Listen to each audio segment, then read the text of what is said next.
நீங்கள் என்ன நினைக்கிறீங்களோ அதுதான் சரி. ஏன்னா நீங்கள் நினைக்கிறது தான் நடக்கும். The most powerful thing is not somebody's thoughts, that is your inner thoughts. நாம் பெரும்பாலும் நம்ம இன்னர் தாட்ஸை பற்றி கவலைப்படுறதே கிடையாது.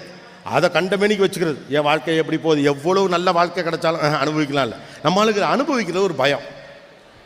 அதான் நான் சொல்ல, நம்ம வாழாமல் வாழுவதற்கு பேர் வாழ்க்கை என்று ஒன்று வச்சுருக்கோம். ஆனால் பயங்கரமான தத்துவங்கள்லாம் வச்சுருக்கோம். நமக்கு வாழ்க்கையை பற்றி ஏகப்பட்ட கற்பிதங்கள்லாம் உண்டு. தினந்தோறும் காலையில் வாட்ஸ்அப்பில் வாழ்க்கைனா என்னென்னு தெரியுமான்னு ஒரு தத்துவம் வந்தால் அது ரோசாப்பூ படம் போட்டு லைக்கு போட்டு அனுப்புறது. ஆனால் வாழ்க்கைனா என்ன நம்ம புரிஞ்சுக்கிறதே கிடையாது.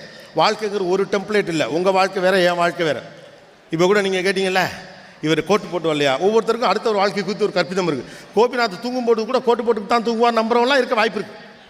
அவர் வீட்டில் வந்து ஒரு ரேக் இருக்கும். அதை திறந்தீங்கன்னா பச்சல், ப்ளூ, மஞ்சள், சிகப்பு, வானவெளியில் இருக்கும் 7, 6 என்னது எத்தனை நேரம் இருக்குது தெரியல, அவ்வளவு கலரில் ஒரு கோட்டு வச்சுருப்பார். எங்கிட்ட சொந்தமாக ஒரு கோட்டு கூட இல்லைங்கிறது யாருக்குமே தெரியுமா? எங்கிட்ட இருக்க ஒரு கோட்டு கூட என்கிட்ட கோட்டே இல்லை. தமிழ்நாட்டில்